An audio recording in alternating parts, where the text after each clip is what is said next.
Hello and welcome to the Inbetween podcast. I'm your host Joe Scott. I'm joined here by Tony Tones at RT. Did you see the new Star Trek Picard teaser recently? No, I have not. I have. Them teasing Data coming back at Facebook Connect was really good. But who let him Oh, get I his see. I malfunctioning see. emotion chip back in? That's not good for you.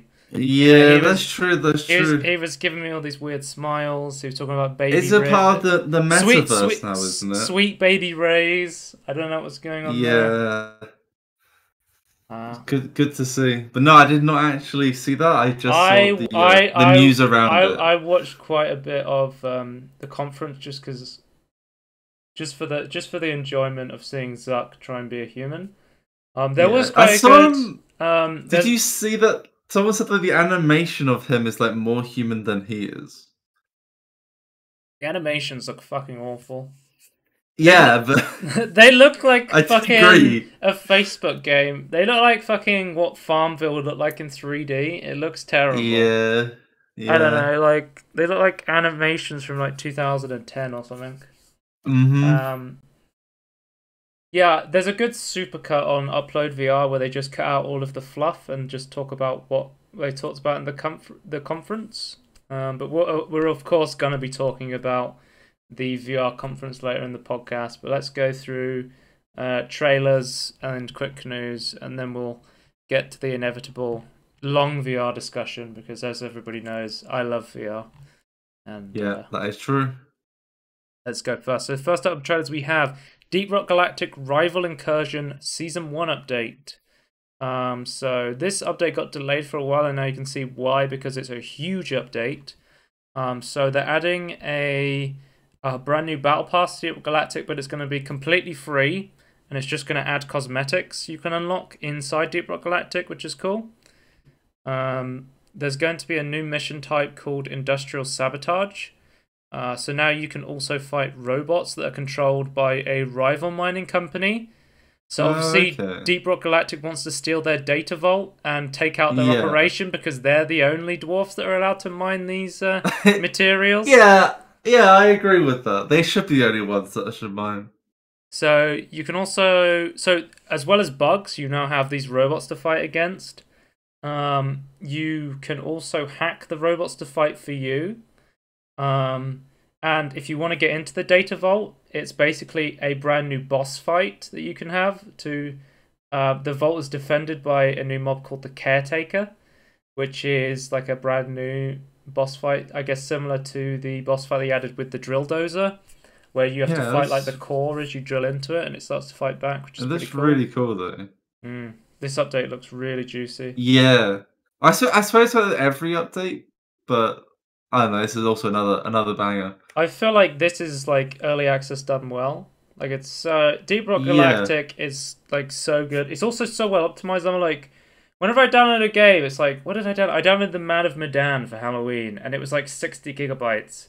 And I look how much content's in Deep Rock Galactic, and it's like 2 gigabytes, and I'm like, it's so well optimized compared to like a lot yeah. of these like But big AAA it's just games. compressed, right? Hmm. Or they just won't include like the 50 different languages Oh that you yeah, don't yeah, yeah. need, or the I was gonna say, optimization yeah, for low end I think it's a PCs. combination of a combination of like good compression and like clever use of like what actually needs to be sent. Hmm. We used to have that all the time with like RPGs where, Yeah, like Skyrim or Fallout, or whatever. You would if you wanted the 4K textures, you would download the 4K texture yeah, pack. But it was good, now wasn't it? it's just always included. So if someone is on a 1080p screen, they're downloading 4K textures they're not going to use. It's Yeah, well, like, they've only got a 1060 or something. So yeah, what's the point? but yeah, so every single class has 4 new primary weapons, which is really freaking cool because that's big. I really like the look of the gunner's rocket launcher. There is Yeah, the scout's plasma carbine. The I quite like that one gets myself. the driller gets a new corrosive like slug gun. It's pretty cool. The driller always has like weird environmental weapons. Like he has a Mm, flamethrower, a cryogenic one. The engineer's getting an SMG. Looks really cool as well. It's like a lock-on one, like a futuristic one that locks onto targets. I'm trying to think about another game that Yeah. did this. Was it Cyberpunk that did this as well, where you had like guns that locked onto enemies? Anyway, Cyberpunk does have a couple of like missile-based weapons that do that, like small yeah. missiles. No, I mean like I think they had guns that literally locked on to the enemies, sort of like pistols, sort of thing. Yeah. There's like a rocket pistol though. Okay. So yeah, new free battle pass. It has pickaxe cosmetics, new beards and hats. Need I say more? Of course, of Which you can course. all get completely free. Unlocks from seasons can be earned later somehow, they've said. So if you miss season one, you're like, fuck, I want these cosmetics. They said they are going to add a way to unlock these cosmetics later if you miss them, but they're You'd not love to see sure how that. they're going to do it yet. No, but the fact that they're even thinking about that is great because I hate like stuff that's just gone forever. Well, literally, they were like, we're going to do mods. And they're like, how does the community want us to do like mods and progression and stuff? And they literally asked everyone, like, how do you want us to do this? Like, they're always thinking about their community when it Yeah, comes to this sort of they are thing. very good for that. My immediate thought was, well, if you miss season one, you just buy the cosmetics as DLC. They could do that. Like, Mm. there's no reason they couldn't do that. But No, obviously, I wouldn't get against I that. wouldn't I wouldn't like put it against them if they, sold content that was no longer available in the game Yeah. as a purchase. But knowing DRG, I think they may come up with some other crazy solution to it that like doesn't force you to spend any more money if you don't want to. Yeah, maybe like I don't know, maybe like, hidden in the But game. again, I literally just talked about the massive fucking mod update for this and another massive update for DRG. One of the best, like, if you're someone like me who loves like the 4-player co-op Left 4 Dead formula of like drop in, drop out co-op play, Yeah, DRG is one of the best one of these games right now. It is it such is good very value for money. interesting. Yeah. Definitely check it out. I never thought of it like that, but yeah, I guess it is kind of like Left 4 Dead, right? Yeah, I mean I never even considered it like well, that. there's a few of these games. There's DRG, Vermintide. Of course, we You have know, but Back I for just feel Blood like now. I don't know. I just feel like the theme of Deep Rock Galactic like kind of confused me to not see it like Left 4 Dead. Like it's just like so thematically different. But the gameplay's so similar in a lot of Yeah, ways. yeah. Oh, next up we have like a head scratcher. Superliminal is getting a multiplayer update. Superliminal Group Therapy. I don't know if you've seen this, but No. basically, it's going to be a free multiplayer update for Superliminal that's out now. Actually, since Oh, is that since I wrote this on the thing, it's actually come out. I haven't played it yet because I haven't played Superliminal yet, which I did get this year. So, Pillow Castles is calling it a battle royale. But the premise simply seems to be make it to the end first through randomly generated rooms, and it will only be temporarily available. It's called an experimental multiplayer update. It seems like you'll be these like random chess pieces and stuff, and you're all going to be competing to try and be the first to reach the end of like randomly generated puzzles sort of thing. So that sounds pretty interesting. Like I'm always down for cool ideas. Apparently, Yeah. there's over like 8 billion different, levels that can be created from these templates. Like it's all procedurally generated. So I see if well received from the people who've seen this trailer. Like I was kind of expecting more dislikes. I don't know why you would dislike it though. What does this take away from the game? No, I don't want to take away. Just like it's not like what they were looking for. Like I seen something like, oh, I was kind of excited for a new update. And it's like this Oh, isn't you're what I saying wanted. like People dislike it. you're thinking that maybe like people wanted like single player content because the Yeah, game's quite short. I've yeah. heard. Actually, that's something I But want to talk about. A lot of the games I've been playing in 2021, they feel like they've been a lot shorter than a lot of the games I've played in previous years. And I don't know if it's the type of games I've been playing, but it feels like I've been playing like Lego. no, I think you're right. I think it's like a Lego kind of Builder's trend. Journey was really short. Boomerang was really short. Apparently, Superliminal was really short. Like a lot of games I've been playing have Yeah. been. Pumpkin Jack I played recently as well wasn't that long. Like I don't know. Is it a trend where like indie games are just shoving as much content, like front loading these Yeah. games, sort of thing? Well, maybe just like quality over quantity. Maybe like it just took a lot of effort to get that level of quality. I'm not necessarily complaining because as I get older, if you say to me, "Hey, you can complete a game in a day," I'm like, "Great." I'm an old man now, Yeah, so yeah. being able to complete it in a day, that's great for me. As long as it's good the whole way through, Yeah. I think Well, that's the trade-off there. I But think yeah, I think like stretching out games is a completely different topic as well when it comes to this sort of thing. yeah. But I do think like certain games like I kind of like I wouldn't want a Ratchet and Clank game to be too short. Like as much as I love Quest for Booty, I Mm. always wish that was longer. Yeah. It is interesting that it's the But only like Ratchet and Clank game that just sort of drops you in the middle with like level 3 weapons and yeah, stuff. yeah.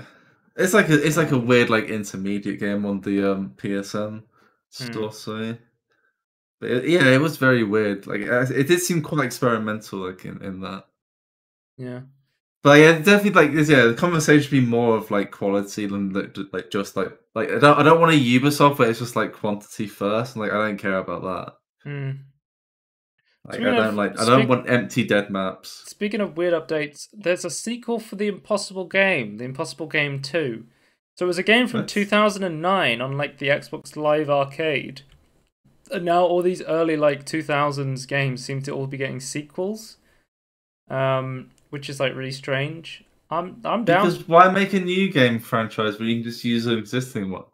I mean, I think the Impossible game was well received, and the sequel Yep. looks pretty cool. Yeah. So, and it looks like they may be adding a like a level editor as well. So, Yeah. multiplayer, you love to see it. Skating, It yep. looks very impossible. Wait, This is the not a original game I platform can Get ready for play. the challenge for the life in the Impossible game coming soon to iOS and Android. Is it not coming to PC? Um, Uh, I didn't look too deeply into this one because I was like, it's a pretty simple game. yeah. I mean, I'm down for this on a phone though. That seems pretty. I mean, I don't think I can actually play this game because I think I would just immediately die. I think it's only mobile from what I can see, so that's interesting. Right. Hmm. But it will have cross-platform support between iOS and Android with 60-player races. That's going to be interesting. I have to see about that. Yeah, that's weird. Hmm. Okay. Okay. Next up, we have regularly scheduled Transformers news. What? Whoa, Transformers. whoa, whoa, whoa, whoa. What do you mean regular? Oh, we always talk about Transformers on the podcast. What do you? I wish we always talk about Transformers, but I'm a Teenage Mutant Ninja Turtles fan. I'm not. yeah, I'm both. My brother's the Transformers fan. I'm the Teenage Mutant Ninja Oh, Turtles guy. and I'm So both. I'm right, halfway between the two. Oh, my this is brother great fucking though. loves that show. But they're gonna be coming to the Battle Pass as skins in Smite. How? What does this? What? I'm so confused. Super Smash Bros. No, Smite, the ultimate crossover game. But these are like Baby Prime and Baby Megatron and Starscream. Hmm. Oh dear. But yeah, Wait, so is it just these three characters? I think so. I'm not 100% sure. Again, I don't know Where's anything about Smite, so I didn't there's no like like Bumblebee or too Hotshot dig or deep anyone like into it. that? What the hell? Well, I think they had to pick like the way DBD does it. Like when they did the Resident Evil chapter, they had to pick. They had their choice of any Resident Evil character, and they were like, "Let's pick like the most well-known character, sort of thing." Or Yeah, I guess it's more they expensive the like more characters you they license. they, they chose Nemesis, right, as the killer, and then I think it was Leon and I think it was Jill as well as the survivors. Yeah, Um, I can't. I think yeah, I think you're right. I think you're right. I'll try and picture the from like the gameplay I was watching you stream. yeah, Jill and Leon. I bel Um, Is that it? Yeah, was it Joe and yeah. Leon? So yeah, I'm guessing they went. Well, we've got to have like Optimus Prime and Starscream. They're popular Oh, characters. yeah. Megatron, Starscream, and Prime are all. Well, Mm. Starscream especially is like more popular than you might think. Mm. Like he's pretty. Yeah, he's a well loved one. You'll have to hear it. That's coming November 16th to Smite, and keeping up with the Transformers. theme, I've got Joe's Wait. weird VR game of the week. Transformers VR Beyond Reality. There was like, I don't know if you ever heard of this, but there's something called Hasbro PulseCon. No. Oh, this is cool though. Which is basically, I guess they Oh, show off all the toys, Dinobots. games related stuff. Right. And we're going to be getting a Transformers VR game. Oh my god. It's coming to This is great. PlayStation VR and Steam VR. And it's going to be basically a arcade on rails FPS VR shooter. This reminds me a lot of like a late PlayStation 2 game that you like a licensed PlayStation 2 game. It's being made by Metaphor Interactive, Okay. who made the Time Machine VR back in 2016, before they rebranded from Minority Media VR, which was the old name of their company. They rebranded like literally a month ago. Oh, okay. To Metaphor Interactive, which is why you may not have heard of them. If you're similar to like the Facebook rebranding, right? Okay, we're not talking about that. Unrelated? Unrelated to the. Okay. That's too meta.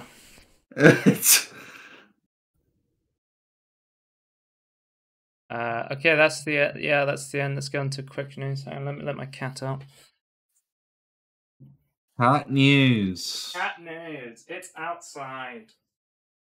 Also, I ordered a package and it said it was coming tomorrow, and it's now told me it's gonna come today. So if I randomly have to get up and go and answer the door, that's where I am. I guess I would take over for a quick moment then. But yeah, I guess I find it weird. It's like a package where I swear, deliveries always prank you.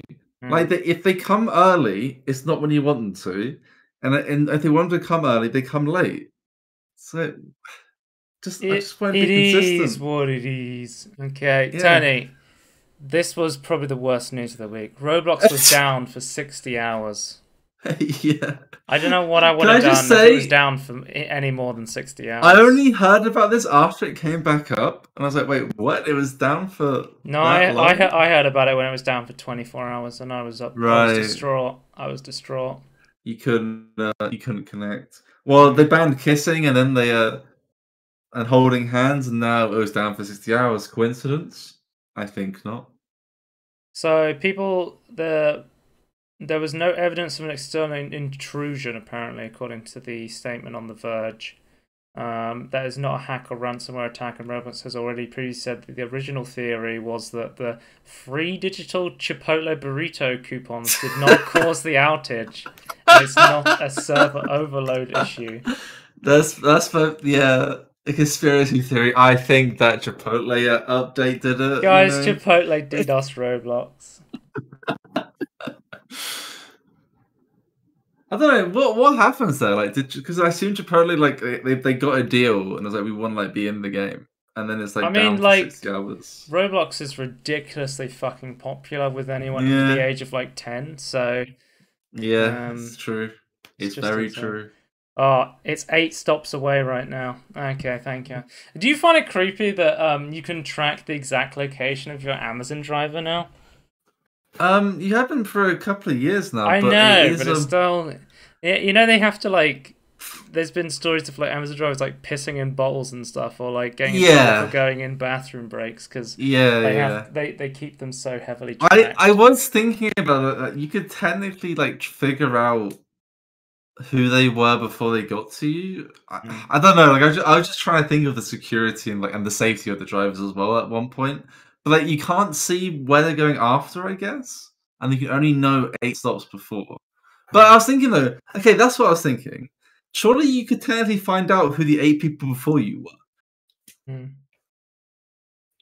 I just don't know. It seems a bit odd, yeah. And go and steal their packages before they get to the door. That's smart. Why did you say you just knock on the door and go, I know you ordered Amazon today? Okay.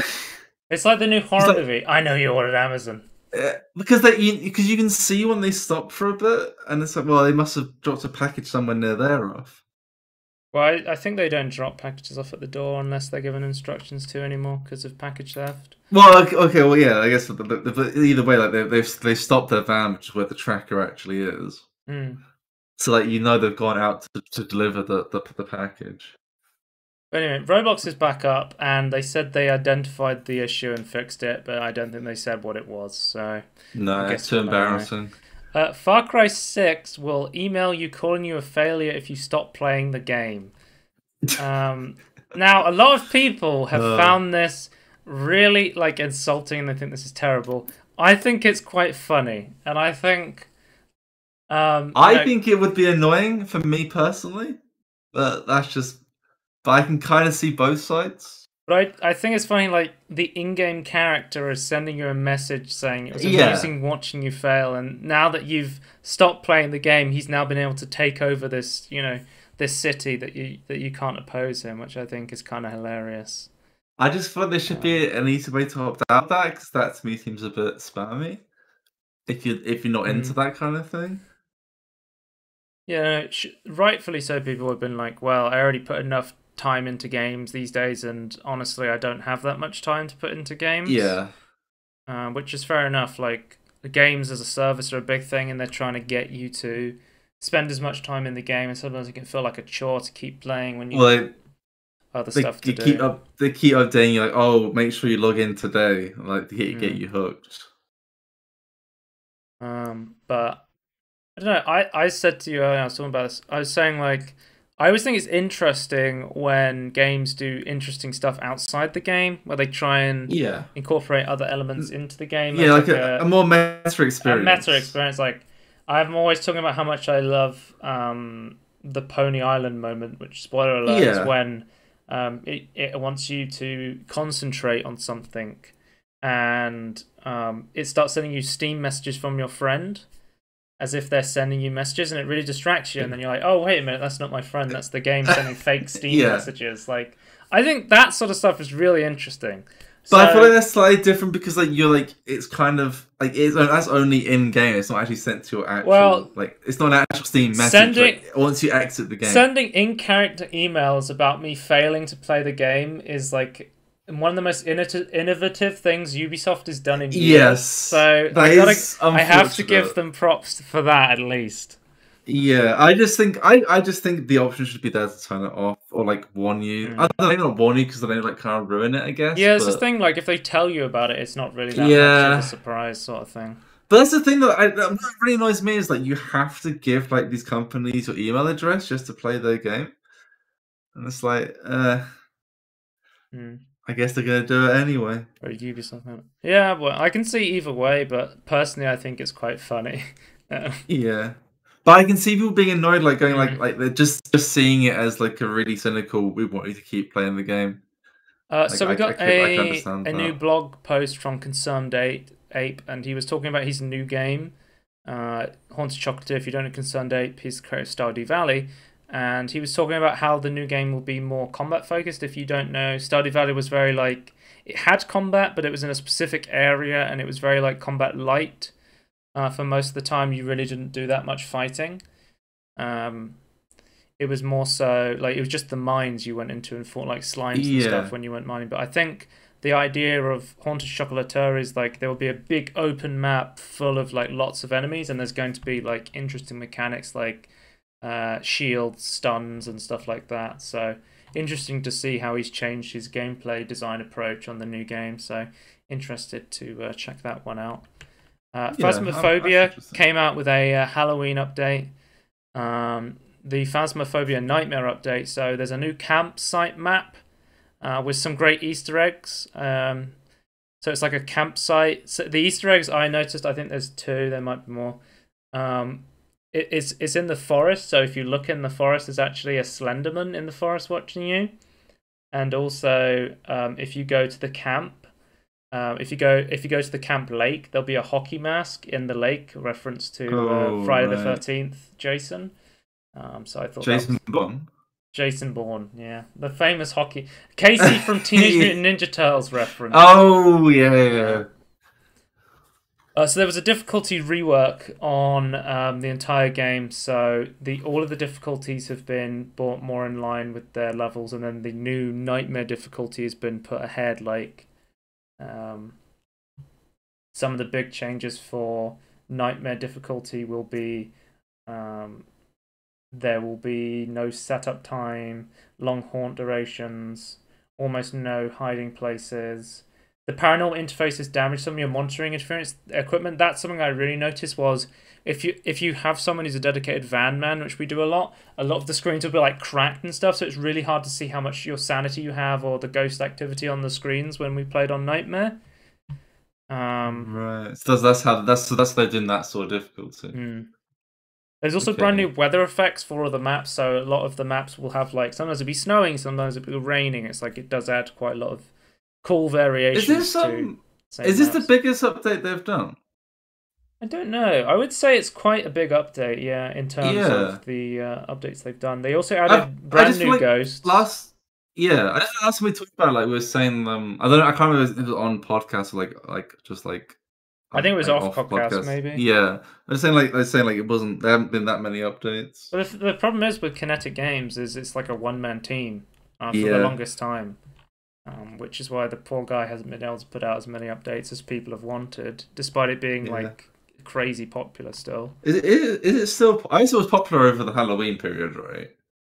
Yeah. I mean, it comes and goes, but I think Phasmophobia is still like within like the top 10 to top 20 on Steam. It's just you can't it's not an experience you can just keep playing. I would say like you kind of need to like go in and out. So one of the big changes was that now fingerprints on objects was one of the big ways you could tell a ghost type, but now fingerprints now disappear after 60 seconds, so you won't be able to see the fingerprints evidence unless a ghost has recently interacted with something, which is like a big change. Right.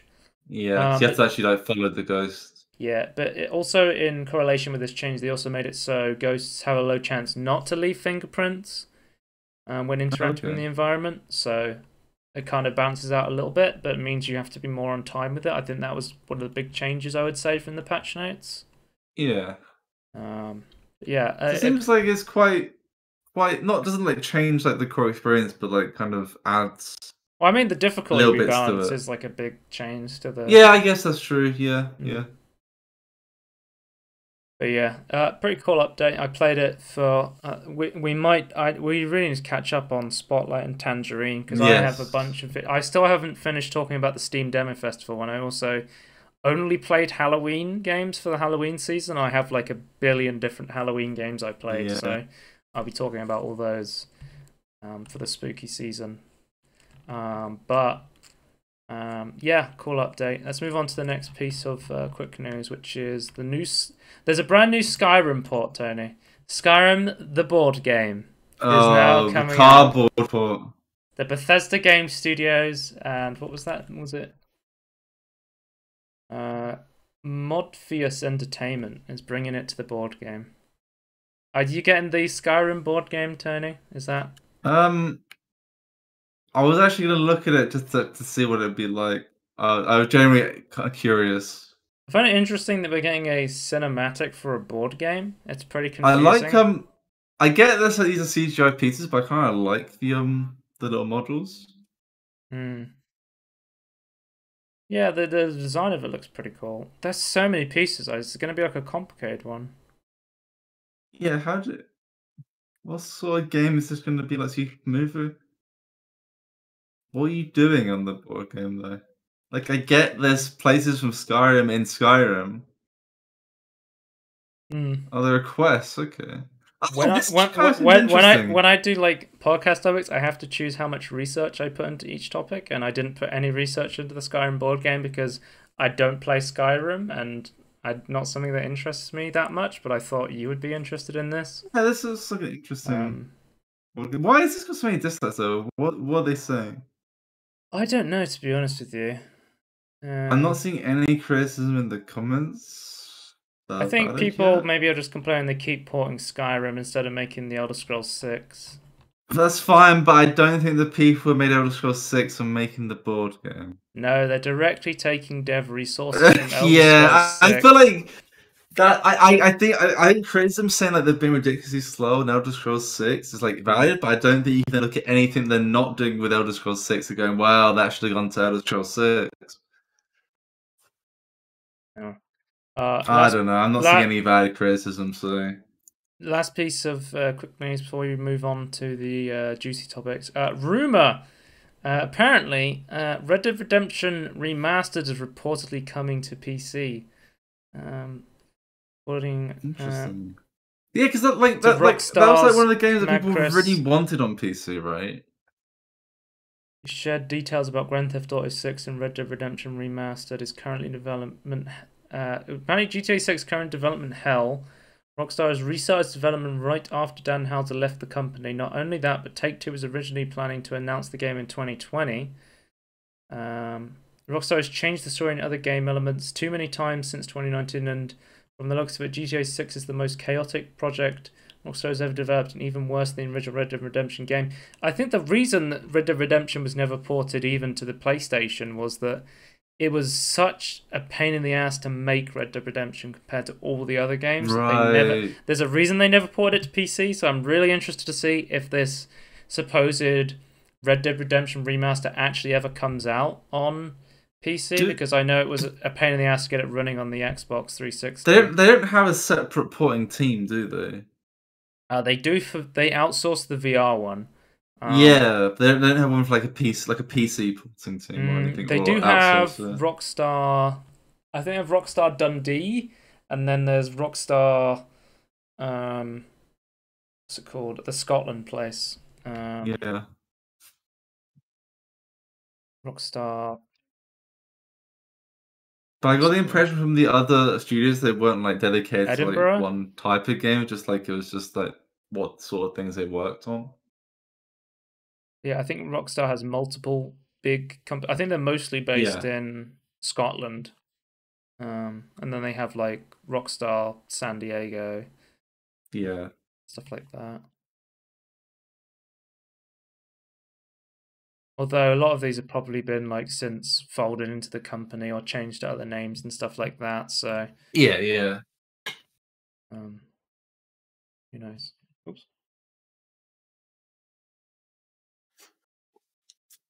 Okay. Next up, so we have Blunders. I got one blunder this time. On October 28th, 2021, CG Projekt Red updated the roadmap for Cyberpunk 2077, now stating that all future content updates, fixes, and improvements will take place in the calendar year of 2022. Right. It's the old Epic Games Store shopping cart roadmap trick. Yeah. Where you just go, well, if we can't make it, we'll just ignore it, or we'll just, move it. I don't think they ever moved it. Did they ever move the shopping cart despite missing it for months? I don't know. I never kept track of that, so I mean, they've added a lot of features to the Epic Games Store, but adding a shopping cart is a very time-consuming feature. I was so every time I think I only ever like think about buying stuff on the Epic Store during the summer. But I will say every time I do, I wish they had a shopping cart. Yep. Except for companies, sometimes websites have shopping carts, but like because of like deals and stuff, sometimes I'm like Humble. It's better to not use the shopping cart because Oh yeah, yeah, yeah. There's I think Lego has a similar thing because you've got like the you get the VIP points that you can then yeah, spend to like get coupons off. It's better to separate it out. Humble gives you money back for regional pricing differences, and then if you buy them separately, you can use that money differences credits on your next purchase if you're buying multiple games. So it actually doesn't make sense to use the but because cart on Humble. Yeah, because the average person doesn't like pay for like the transaction fee, like it's like the company pays it. It's like well, it's kind of their own fault, really. Okay, next we have PlayStation news. So no, Steam news quickly. Valve has confirmed all the Steam sale dates for the rest of 2021. They're tired of always leaking the information, so they said, fuck it, why don't we just announce it this time? No, I like to consider it that they're leaking it themselves. So we've just had the Halloween sale. If you missed that, sorry, it's gone. There was a bunch of spooky games on sale. Yeah, it wasn't that spooky, but yeah, I think there was a lot of spooky games, but I feel like there was also a lot of just random games on sale for the Halloween sale. I think it's become also more of a bigger sale. It also doesn't help that like every year like, I buy more and more spooky games. So, like I just end up most of the games on sale I already owned. Yeah. think I picked up a couple in the Halloween sale, so Yeah, I picked up a But then I couple picked up like a golf mini game that was like in the 15% off. Halloween sale. Yeah. Well, What? it had a map called Gothic where you were shooting Oh, mini okay. golf around castles, so that's why that's why it's in the Halloween sale. Right, All right. right. So Steam Autumn Sale, November 24th to the 30th, so that will be this month if you want to get some games in the autumn I'm sale. still very confused with the autumn sale. I get the Halloween sale because it's spooky games, but the autumn Yep, sale is just like halfway between it's just Halloween and Christmas. no, it's literally a month before the Christmas sale. So Yeah, which is a month after Halloween. yeah, it's Like, just there's only 2 months between Halloween and Christmas. Like, it's exactly 8 weeks. you know. And then the win sale, of course, December 22nd, 2021 until January 5th, 2022. So then Yeah, we just have wait for that one, guys. Is like there are there are times when games on the autumn sale are at a lower price than the Christmas sale, but honestly, it's a better bet just to assume it'd be even lower in the winter sale. I think usually companies do their best sales at Christmas and the Yeah, summer one. yeah, I've seen a lot of I like agree. watching price graphs for Steam for game sales. Just anecdotally from what I've seen, Christmas seems to be the really big one where companies are like, I let's get am, people to buy it for the yeah. holiday season. Yeah, I find that for me it depends. Like I've seen like both like ridiculous sales in summer and for Christmas. Like I think there are slightly more from the games I want to buy on like sales for Christmas than summer. So starting off for PlayStation, we have the engine code for Little Big Adventure 1 and 2 is going to be now open source. So that's pretty cool to see. Little Big Adventure. See, how's that going? That's weird. Okay, as it didn't have the open source to make for it to come to PC, right? It's Uh, just how they did it, I guess. Okay. this is, of course, Little Big Adventure, not to be confused Yeah. with Little Big Planet, which I have confused it with. I think I read Little Big open source. I was like, oh, they're open sourcing Little Big Planet, and I was like, oh wait, this is a game from 1994. This has got nothing to do with this. I ignore this, guys. God of War is being ported to PC by Jetpack Interactive. So we were asking the questions last week. Yeah. Who was it? Who was it who was going to be porting it? So Jetpack Interactive port history is Orcs Must Die Unchained. They completed the PS4 port of the PC title. Plants vs. Zombies Garden Warfare 2. They provided engineering support. NBA Live 14, 15, and 16. And then they provided engineering support for the Steam upgrade of Dark Souls. So that's their porting history. Nothing like too like big and flashy and interesting. But we'll have to see. Like None of those are bad turns ports, out. are they? I don't know anything about NBA Live or like. No, I don't know about that one, but I thought they were all fine. They seem fine to me. So next up and God of War 2018 PC will have support for AMD FSR, You'd love to see. which I believe is also getting DLSS. So we'll have another game that has both, and we can directly compare the two. Yeah, because like that's the great thing about FSR. It's like NVIDIA and AMD graphics cards, I guess, and Intel graphics cards eventually will be able to use them as well, right? Okay, next up we have PlayStation Mobile is now PlayStation PC in its PC games push. So they've completely. Yeah, this is like the company, right? Like or like the So previously, if you got a PlayStation game on Steam, it was listed under PlayStation Mobile as the publisher. Yeah. But now it is PlayStation PC. So they've completely rebranded the company now. And then we had a state of play, and there wasn't too much interesting, but the big interesting things were there is a free update coming to Bugsnax. So there is a new free content update for that adds like a whole new island sort of thing, which is pretty cool to see. I think we're still waiting for Bugsnax to come to Steam. It's currently an Epic Games exclusive still, but I think the year exclusivity is almost up. Right. So I guess this might be a big push for the I'm still very Steam confused with version. this game though. I think it's basically like a Pokemon sort of catching game with like some puzzle elements. It's not the secret horror game I wanted. But I don't know. I just look at the trailer and go, I don't really get what the appeal is.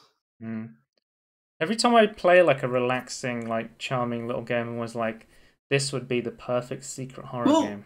This has a creepy aesthetic as well, in my opinion. I guess Well, it it's could be a because like perfect secret horror game. there's like animals that are like food, and then when these creatures eat the food. Hang on, I gotta. And you got it's package time.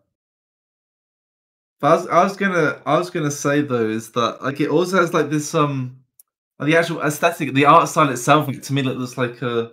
I don't know how you'd explain it. Like it just to me looks creepy. It's not. I don't know how you'd explain it. Like I guess it's kind of like sort of. Oh, and I know what. No, I know what it is. It's like it's like this patchwork, uncanny valley. I think that's what's causing it for me. Oh yeah, but yeah, there's just the art style to me is just incredibly creepy. It kind of has like Five Nights at Freddy vibes for me in that regard.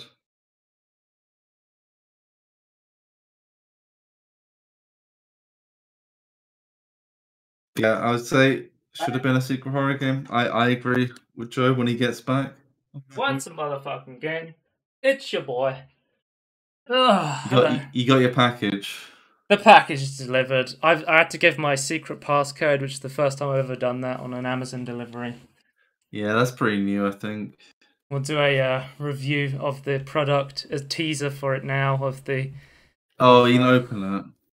No, I'll leave it for now because there's quite a lot. Live unboxing.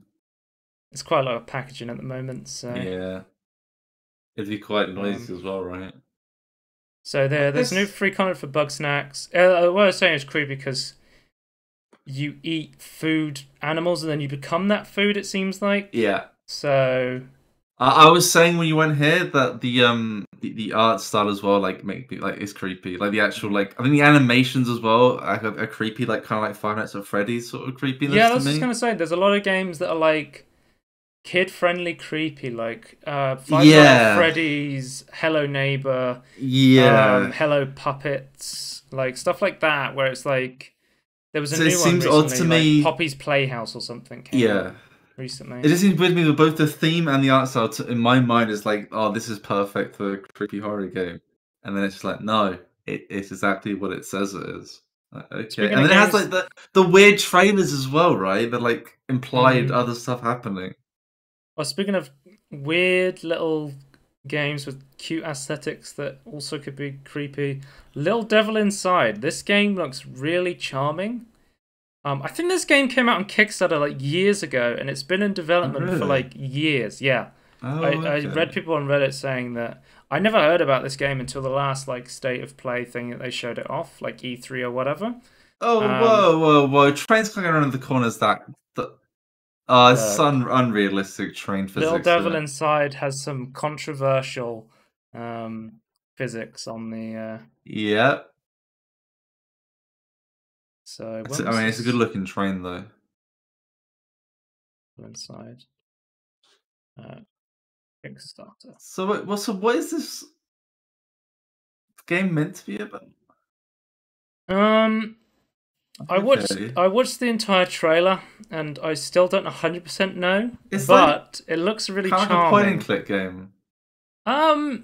Kind of. The traveling mechanics are really interesting where you go from like this top-down perspective, you become these little like blobby, almost like doll things. Yeah. Very interesting. Reminds me of like stacking.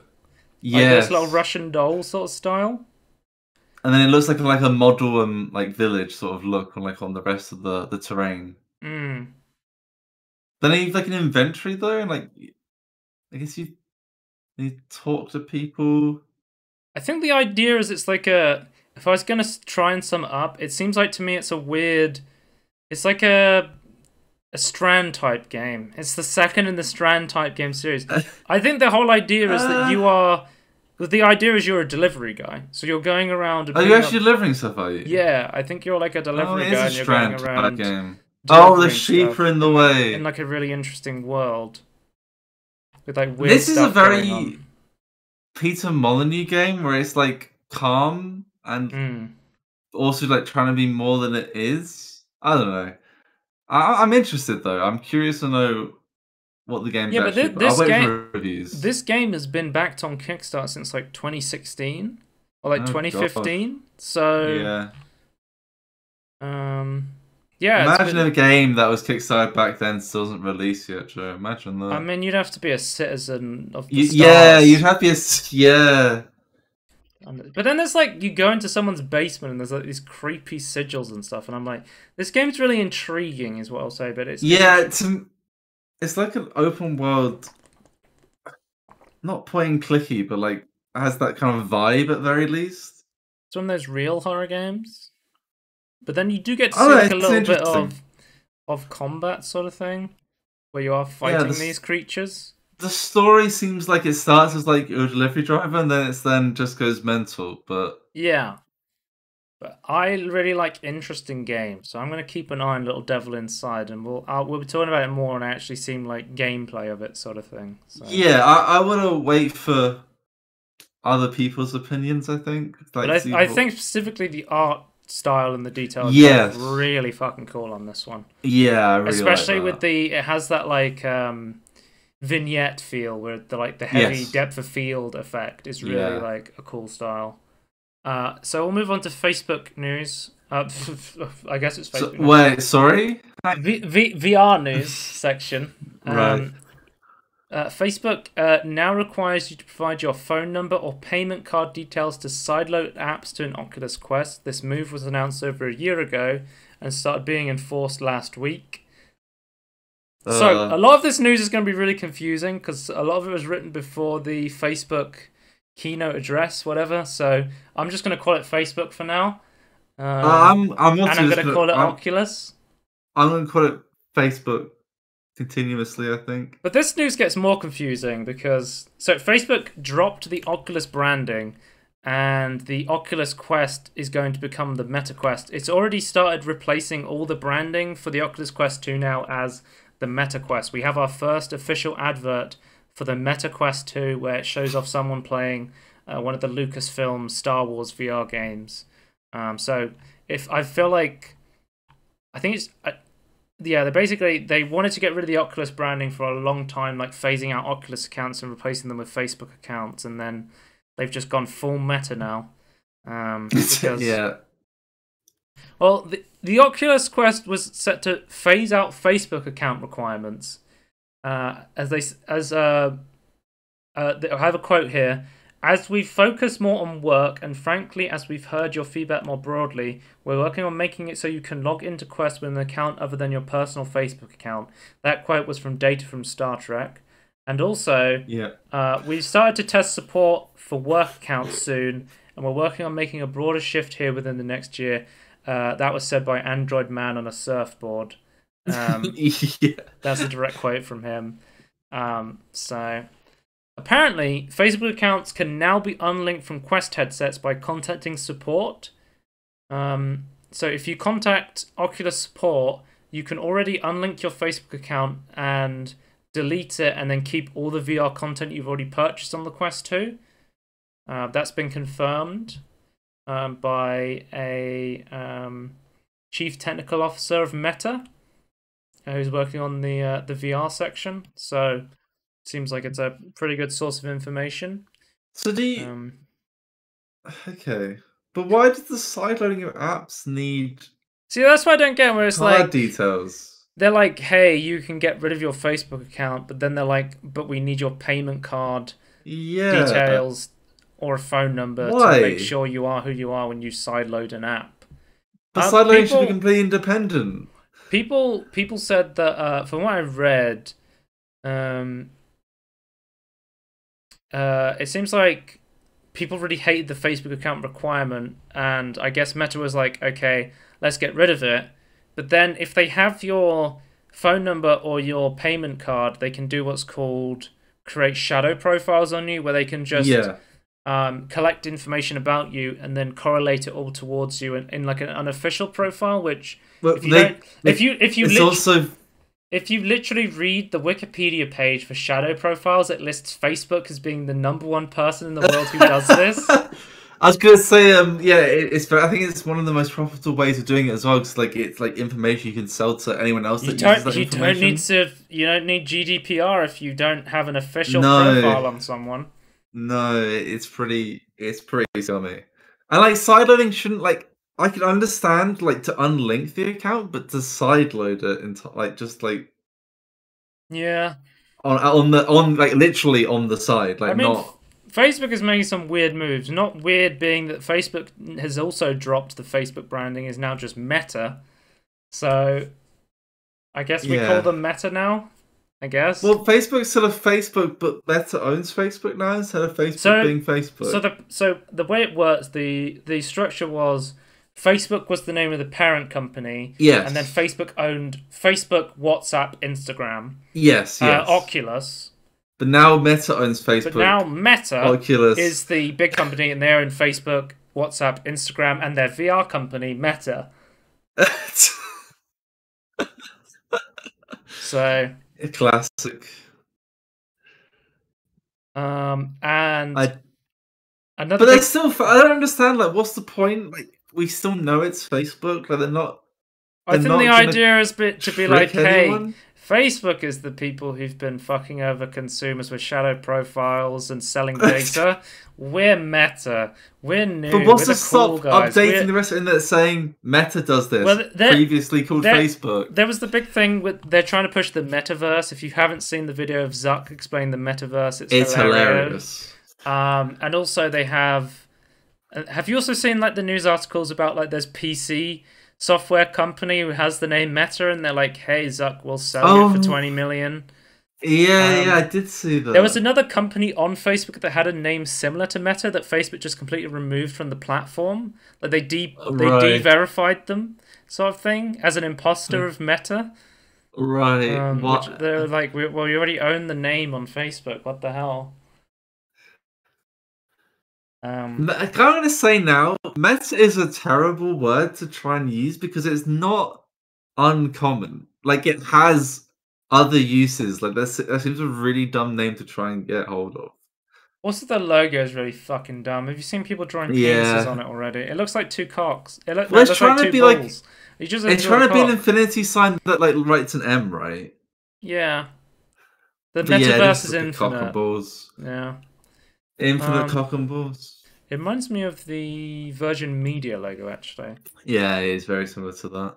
The Virgin Media logo is almost identical, I would say.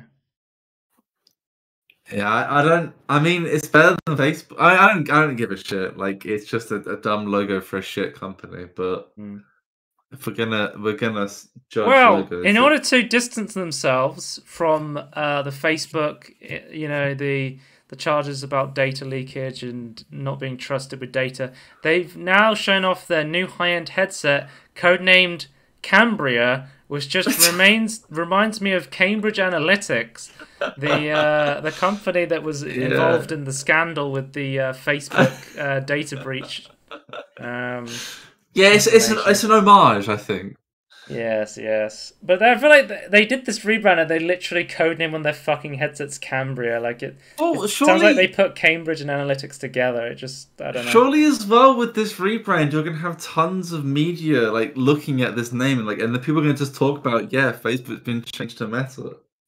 Well, I think because they're not the first people to do this. I don't know if you heard about this, but Google's parent company changed to Alphabet as well. Yes. So that was another big one, but I think Alphabet. But everyone still knows that it's just Google. Yeah, like people still refer to it as Google. We know, and I assume most people now know because they read news. But in like 10 years, someone might go, "Oh, I bought something from Meta or Alphabet," and they won't know the association of Facebook or Google. I don't know. Because I don't know if you've seen this, but like in a lot of promotional stuff of like Instagram and WhatsApp, they're now like in A the advertising Facebook for it. company. Yeah, they're really pushing like, oh, it's like a sub brand of like this parent company. Like it is, I think it'd be pretty obvious. I don't Anyway, know. I just feel like the media storm created like from this news alone is enough like people perpetual in people's mind. And yeah, like but people are gonna keep talking about it. Like people are just gonna refer to it as Meta slash Facebook. Like so that's how I see it. there's a new high-end headset launching from Meta. So it's going to be launching next year, and it's a new product line separate to the Quest line. So it's going to be a high-end product, a high-end in price as well. So it's going to be like, I guess, what the old Rift was. Maybe they're trying to But compete with the Index in terms yeah, of I like should be less a than Index, high-end but yeah, but like one. on that I mean, scale, like, I yeah. think they've gone on record saying they're still going to sell it at cost to get more people into the VR ecosystem, which is a Well, good if you're plan. collecting people's profile data and selling it, then you can get away with that. So they're going to be using high resolution color pass through for mixed reality experiences. I believe there's a picture here. So, and they're also going to be used what I've talked about before, which is called multi-element pancake lenses instead of the traditional Fresnel lenses, which will let Cambria achieve a more compact form factor than previous Oculus headsets. So most headsets today use what's called thick Fresnel lenses, which basically basically a VR headset. You have like a smartphone-sized display that's sometimes split into two, one for each eye, and then you have to try and get as close to the face as possible so people can see it without having the screen door effect, right? And it's also, you want to magnify it so people can see it better, and they'll use these things called Fresnel lenses. And you want it in focus and things, yeah. Yeah. So you see a large gap between the lenses and the display is required in order to get this to work, and it also, doing that makes the headset very heavy as well. Pancake lenses, they tend to be quite thick pieces of I think it is glass, isn't it? Just like pancake lenses, they stack lenses on top of each other. And that's what phones do. Each like pancakes, and fold light several times over using polarization, allow you to be closer to the lens. And isn't that how phone cameras work, though? So it's a very similar idea, right? I don't know about cameras, but I know specifically this is how VR headsets work. Well, just to be honest, it's very similar. Like if you're trying to get like focus to a point, like one like you're trying to capture an image, one you're trying to send it to the eye. So one issue with pancake lenses is they need, they have low optical efficiency, which means they block most light. So you need a very bright display. Now, most headsets have been going to LEDs and moving away from OLED because LEDs can have much smaller form factors at higher refresh rates. But we have seen brand new technology coming out right now called micro OLED, which is basically the future for VR. And the thing about OLED is you can make really small, really bright screens. And so my prediction right now is that the Cambria is going to have micro OLED displays, because if you have, and they're good for refresh rates as well. If you have these pancake lenses, you need a really bright display in there. So they're gonna need like these micro OLEDs that are coming out now. What the headset will be called? Will it just be called the Meta Pro? It's going to be a separate line to the Quest, and the Quest is just called the Meta Quest 2. So will this just be the Meta Pro? Is that can they just license the name Cambridge Analytica and just call it the Cambridge Analytica 2? I believe it's going to be called the Meta Sweet Baby Ribs. Right. Yeah.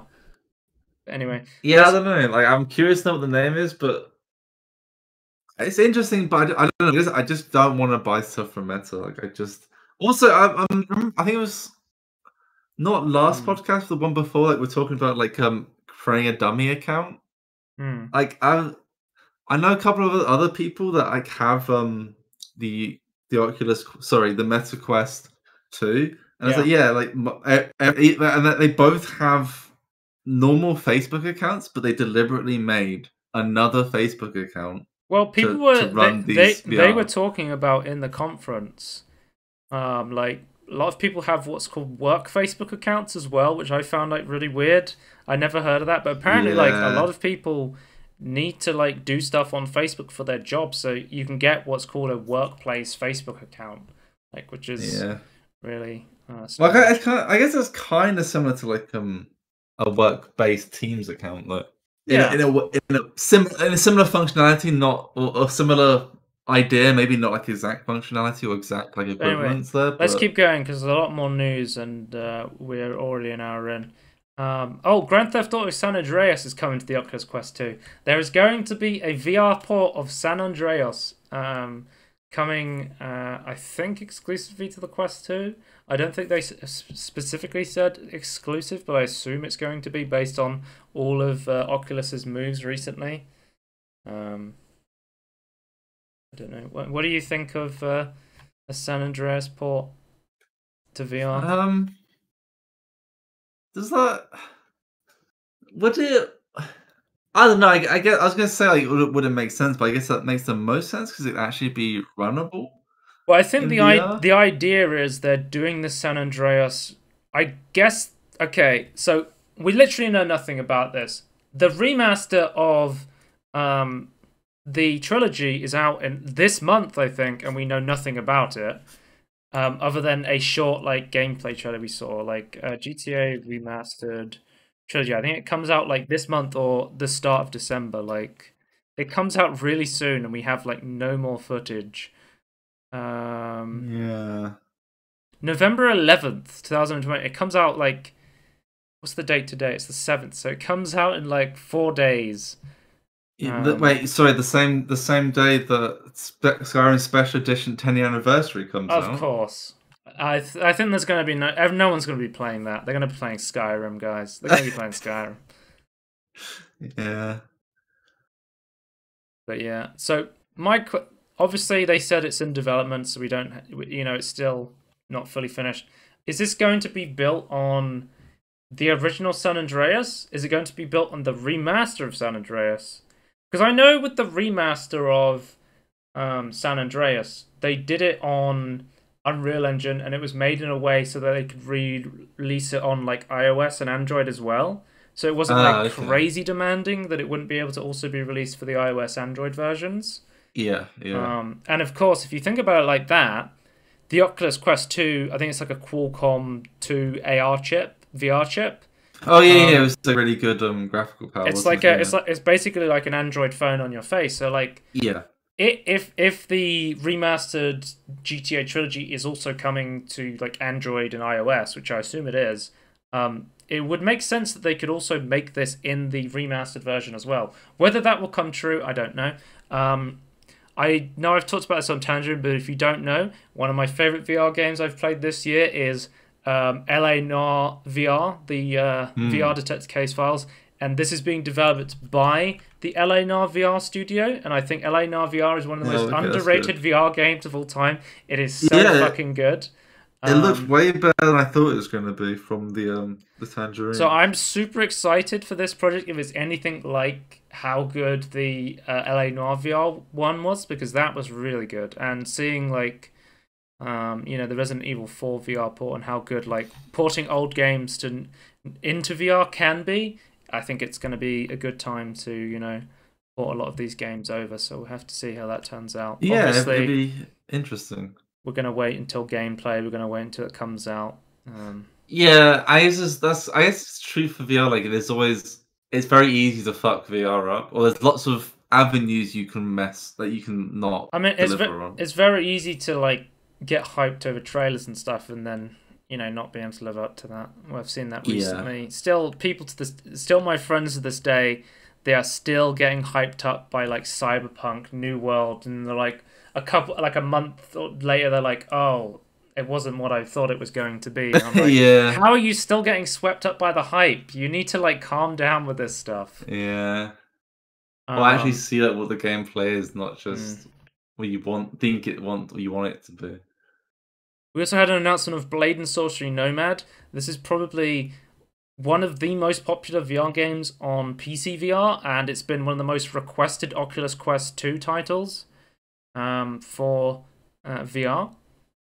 So seeing that we now have an official Quest 2 version is pretty cool to see. So I wasn't sure what it was from the original trailer because it was saying like it was called Nomad as if it was a different game, and I thought maybe they would add some specific content to it that wasn't available on the PC version, but it seems like it is just a Quest 2 port of Blade and Sorcery, and from what I've read, the developer said he basically didn't want to cut back on anything to get it onto the Quest in terms of gameplay. So everything on the PC version is going to be in the Quest version. I believe they're going to try and get mod support as well on the Quest version. Like mod support is like huge on the PC version for Blade and Sorcery. I think it's one of the most modded VR games out there.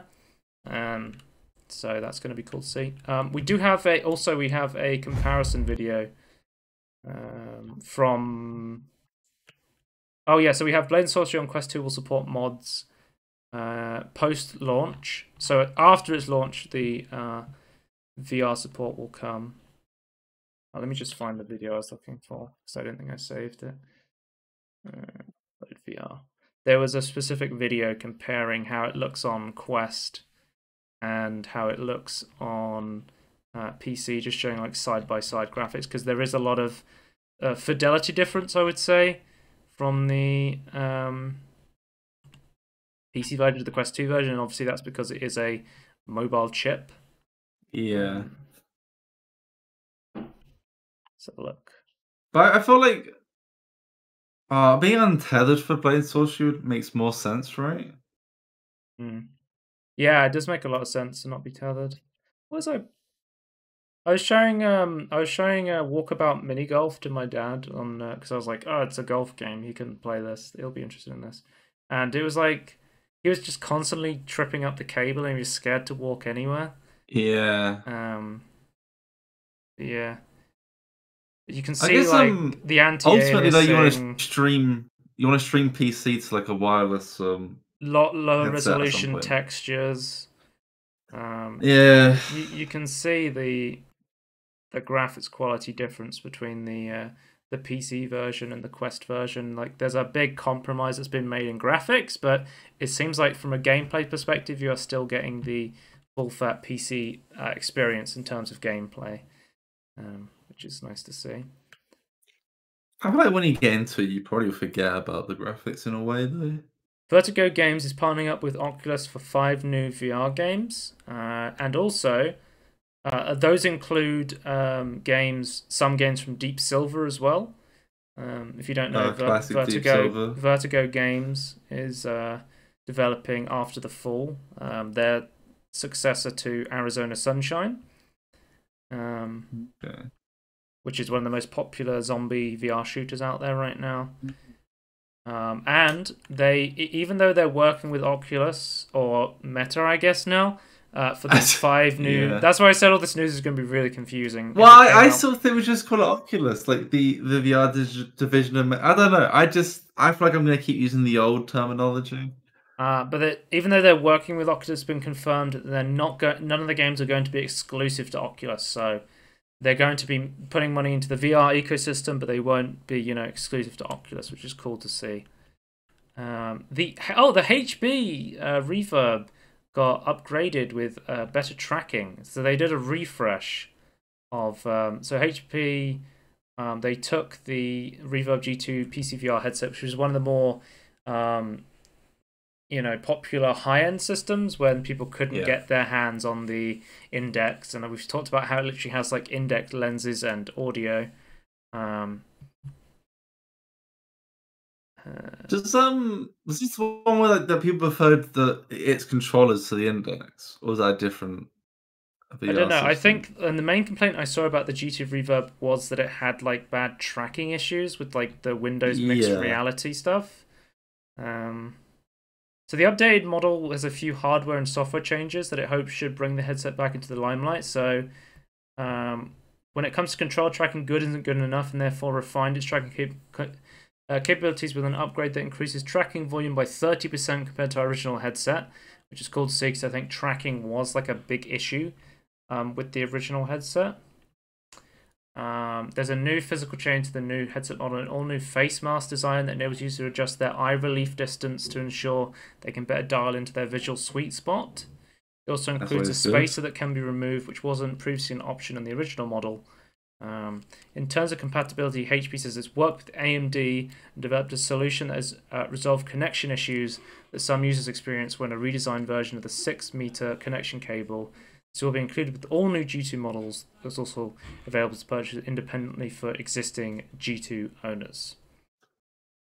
In terms of software, HP outlined changes that Microsoft has made to Windows Mixed Reality platform with the new settings and features in Windows 11, such as a new virtual home environment that is less resource intensive for better performance.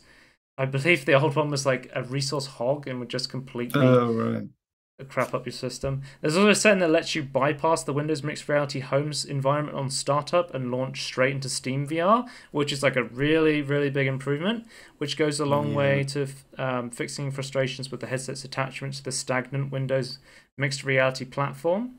Yeah, do people even use that anymore, or like what does other We're talking about that. applications need it? If you know the index you could purchase from the Steam store, it was one of the strange things where it was like you could sell CS:GO skins and use wallet funds to purchase an index headset. And I think a lot of people did that with like exploits with like, you remember with the TF2 crate thing where people were getting like, it was like 100% drop rate on like unusuals, and people were making like major bank on them on the Steam market. Yeah, yes. People took that money and then used it to fucking buy indexes and stuff. Okay, interesting. But anyway, they've updated their VR headset line. So multiple Steam VR headsets are now listed on the Steam store. So there's now a virtual reality headset section that now includes the HTC Vive Pro 2, the HT Reverb G2 Omnicept Edition, which is the new refresh, and the HTC Vive Cosmos Elite. So you can now get the Vive products and the HP Reverb product on there. And they've even gone as far to include the Windows Mixed Reality for Steam VR program on that page to help you set up the Reverb for Steam VR, which you will need if you're going to be using this as a Steam VR headset and not using the Windows Mixed Reality stuff. I don't know what the hell you can play in Windows Mixed Reality. It looks like there's a Minecraft thing they're playing in the trailer. Oh, well, yeah. I thought you could. Is there not another way to play Minecraft VR? There's a unofficial mod called Vivecraft, which I've played, which is pretty cool. Yeah. And I think it's is that how most people do it? Yeah, I think it's considered to be superior to the official Minecraft VR port.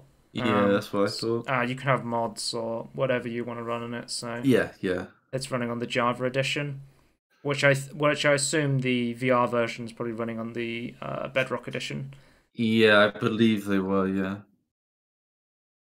But yeah, that's pretty cool to see. Like, if I wanted to buy a Vive Pro 2, I could get it on Steam if I wanted to, which is I could wishlist the Vive Pro 2, I could wishlist the Reverb. Like, I think that I do think like the Reverb was a very like enticing VR headset, and I think the major concerns with getting it were the tracking issues and then having to have the Windows Mixed Reality setup. But now seeing that, you know, you can completely skip that and just go straight to Steam VR, which I assume 99% of users will be using. I think the Reverb will be a very enticing offer. What are you saying, Tony?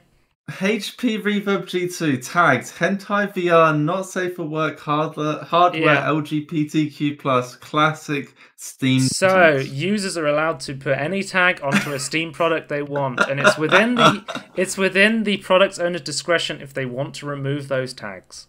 So I was gonna say this is gonna be kind of interesting because it means that you can go just directly to Steam to look at reviews for this hardware. Like, that'd actually be really cool. Then I saw the tags and went, oh, this is the downside for that though. Is there reviews for it there? There's no reviews. No, not yet.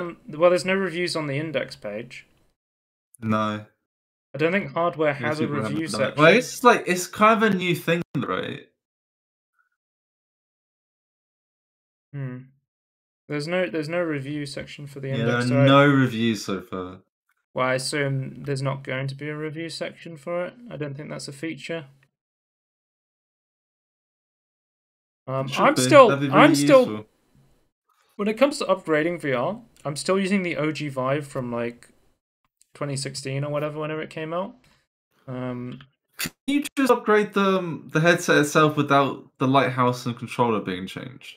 Upgrade to what? I I don't know. Because if I was going to upgrade Um, it to like the Vive Pro 2 or whatever, I would need Steam yeah, 2.0 lighthouses, whereas the Vive right, has right, Steam 1.0 lighthouses. So I think if I was going to upgrade, I would pretty right. much. I Okay. think I would be able to keep the controllers, which for the Vive ones have not changed in the past like 5 years. So yeah, I could keep the controllers because I think they're identical to the Vive Pro 2 ones. So But it's okay. Say you splurge on a Valve Index headset for the low price of 460 Great British pounds. I think it's not compatible without the 2.0 ones, but I'm not sure. Yeah, it says at all.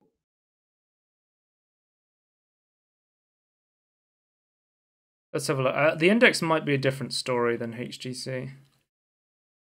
Apparently, the Valve Index headset and controls will work with the original HTC base stations. However, if you're using a large play space, we consider. Okay, so you can use them, but I think if I was going to upgrade it, I would want to upgrade the lighthouses from the 1.0. Can you buy lighthouses separate? You can buy you can buy base stations, controllers, and the headset all separately on Steam. At Okay. least for the Index. I'm not sure about these new Yeah. products.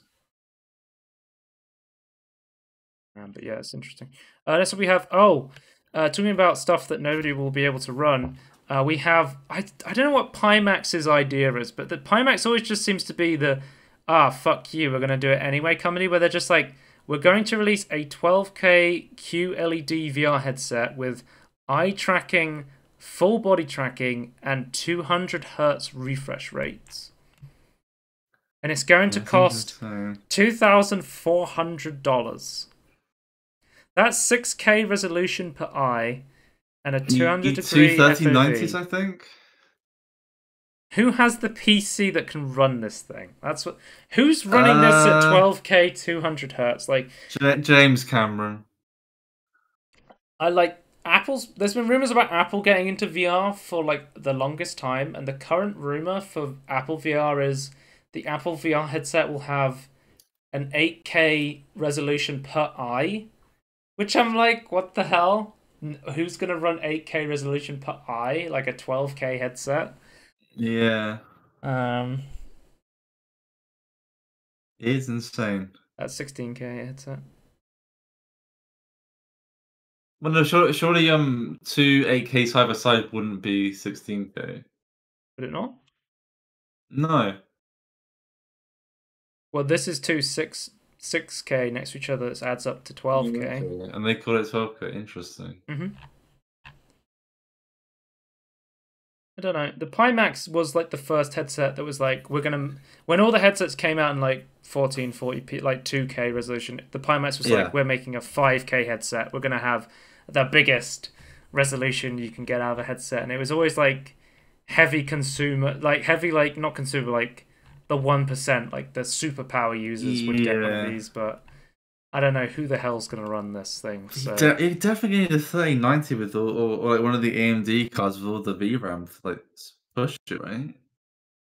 well, I think with the VR headsets, we're so GPU bound when it comes to graphics at this point that they're gonna need stuff like DLSS, FSR, Yeah. foveated rendering. Well, especially like because that's the thing with eye tracking. Eye tracking is really important, not because it adds social features through stuff like VR chat for avatars, but it actually adds performance because It only with eye loads when it needs tracking, to. you can use what's called foveated rendering to go, your eyes are looking over here, let's not render anything else in full detail that you're not looking at, which like Yeah. massively Yeah. increases performance. Stuff like that is really important. Last piece of VR news. Resident Evil modder has put the majority of the games in VR on PC. He's been showing off a VR mod for Resident Evil 3, which I believe there's also footage of Upload VR playing through an early version of this mod as well. So the video shows it working in Resident Evil 3. The entire thing works with hand tracking. That's And nice. also the I think it shows a aiming reticle. But you're actually shooting where you're aiming the gun, not the aiming reticle. I think that was a bug maybe of the footage you showed, which he said Right. is why Okay. he was so bad at shooting because he was getting distracted by the crosshair. But it seems like Okay. any time like there's a cutscene where you need to go into third person, it will just take you out of the first person VR show and then show it to you like a cutscene in like third person. Then you go back to the first person view, sort of thing is how it works. Right. But the really interesting thing about this VR mod is the fact that it works on the Resident Evil engine, like the RE engine. Yeah. So that Yeah. means that any Resident Evil game on the RE engine could be supported. So you could put Resident Evil 2 into VR. You could even put the new Resident Evil Village into VR. And potentially as well, you could put it on Resident Evil 7, which doesn't have a PC VR version despite having one exclusively on PlayStation VR. So that's really interesting. It'd be really cool if you get this. So is this like the first? Is this like the first time it's available for everyone to use? Then. I think it's coming out soon. Okay. This is like the first person to make a big VR mod for the new Resident Evil remake games and stuff like that. It would be interesting to actually be able to play Resident Evil 7 VR on my PC because I don't have a PSVR, and the PSVR version is, PSVR is PSVR. It's a heavily compromised version of the game. Yeah, and you don't already own PlayStation. You kind of have Hmm. to buy a lot of physical hardware. But not only that, is that this mod also works with anything running on the Resident Evil engine. So potentially, you could play any other Capcom game. So you could play Monster Hunter Rise in VR or Devil Oh May Cry God. 5 in VR Oh if you wanted God. to. Like, Why would you? Oh my God. I don't know why you want to, but like, if it runs Both on the those RE games kind of engine, this launched into mod the air. theoretically should work with it. So. Right. Oh God, that would be. Oh God, Devil May Cry 5 would be, I think, sickening. But I'm looking forward to playing through Resident Evil 7 VR potentially. I'll play Resident Evil 3 VR Yeah, if this mod's out by the time I get around to it because it looks really fun. I'm always down to that'd play be stuff in really VR. cool. Like I'm planning on playing the original Half-Life sometime soon. Like going through the original one. I heard there's a VR mod for it, so with full hand tracking, teleportation, smooth locomotion. So I will try playing through the original Half-Life in VR and tell you what it's like. Let's go delays, cancellations, announcements. So first up we have delays. So as we were alluding to earlier, the long-awaited VR shooter After the Fall has been that's been delayed is now to release on all major headsets December 9th. So that is good news that it will be coming out this year. It didn't make the 2020 window, but it will be coming out at the end of this year, just before Christmas. So we'll finally get to play another VR zombie game shooter from the creators of Arizona Sunshine. Another delay, Sons of the Forest, the successor, well, the sequel to The Forest, is being delayed to mid-2022. They've shown a bunch of screenshots of the game that make the game look really awesome. I'm a big fan of The Forest. It's one of my favorite survival crafting games. Also has a VR port. I don't know if I talked about this, but the Green Hell VR port is going to be a standalone game built for VR. So that's going to be really interesting. Whereas the Forest one was like it was made as an addition to the Forest, where you could play like a VR version. But it seems like the Green Hell one is going to be like a its own standalone thing that you. I don't know if you have to purchase it again. I assume you do. So we'll have to see what that's like. Oh, really sad news, guys. We got Forever Racers is being removed from Steam. No. No one but me has heard of Forever Racers, which is kind of the problem, I think. Basically, it was an indie game where it was like a small studio. I assume it's like a one-man team or a couple of people, but basically the idea was it was a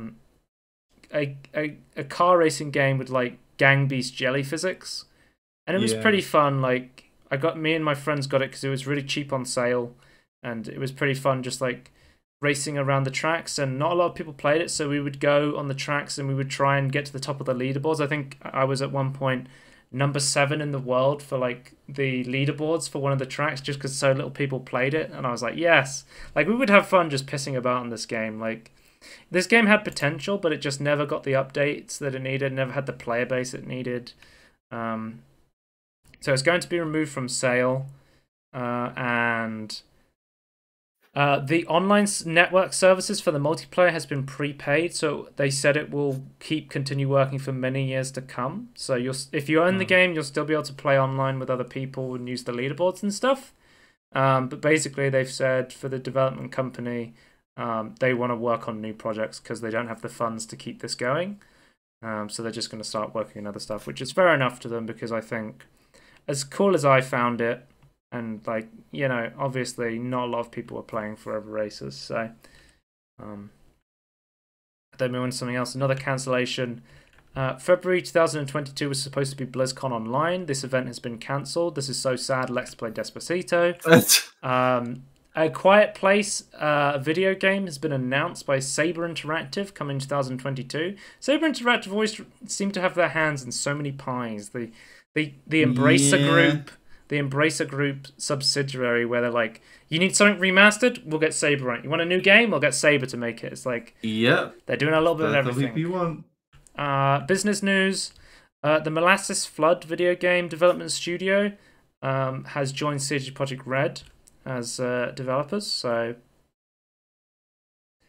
the Molasses Flood was founded in Boston by former BioShock, Halo, Guitar Hero, and Rock Band veterans, and they've released the survival-based building games The Flame in the Hood and Drake Hollow. Yes. So are they combining with the American development team of CD Projekt? The Molasses Flood will be working in close cooperation with CD Projekt Red, but will keep their own current identity and will not be merging with existing teams. The studio will be working on its own ambitious project, which is based on one of CD Projekt Red's IPs. Details about the project will be announced in the future. So, Gwent too, guys. I don't know. Do you think they're going to stick to like survival crafting? Maybe like a survival base building game set in the Witcher universe could be interesting. Like Cyberpunk survival craft. I'm gonna make a crazy announcement so I can come back to this point and say I told you guys so. Right. They're working on a Valheim game set in the Witcher universe. You heard it here first, guys. That's my crazy prediction for the year. Maybe. I don't know. I guess we'll see. Okay, next up we have PUBG company Krafton, which is basically just the PUBG company, has bought Subnautica developer Unknown Worlds. Wasn't there just one guy? Sorry? Isn't it just one guy that makes Subnautica, or is it a team? No, I think there's Unknown Worlds. How many people do they have working now?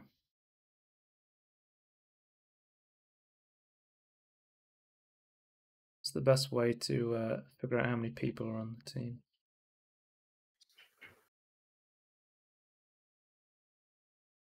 What I can find from a Google postcard from Google, 22 apparently. So it might be like a smaller team, but I don't think it's one guy studio from what I can tell. That's reasonably sized. But yeah, interesting to see that the PUBG's buying them, because didn't Brendan Green leave PUBG to work on his own like open world sandbox sort of game? Yeah, I thought so. But is that still underneath? I don't know. I can't remember.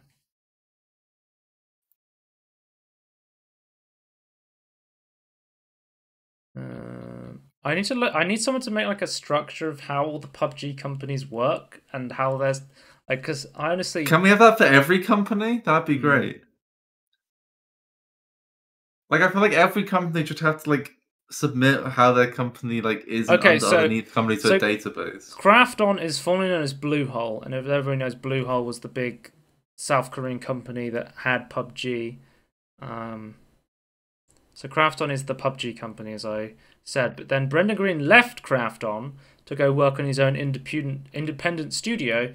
But now Krafton just bought the survival crafting game Subnautica that's going to, I potentially have a lot of experience in building a game similar to what Brendan Green is doing outside the company.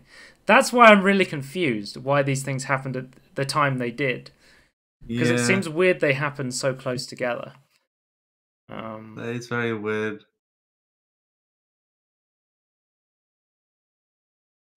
I don't know. I kind of feel like a lot of these game developers should like be able to go out on their own without a big company above them. So, mm. but I guess I'm not criticizing them for for Again, doing it, this is but going to be a case where Unknown Worlds will still function as an independent game development studio, wholly oh owned yeah. by Krafton. So But that doesn't mean that the people above them won't influence them. I just feel like it's yeah, more they've said a that they want to curse. keep its structure and leadership in place completely, which is Yeah. different to like how the Microsoft Bethesda acquisition, where they like reshuffled people around when they did that.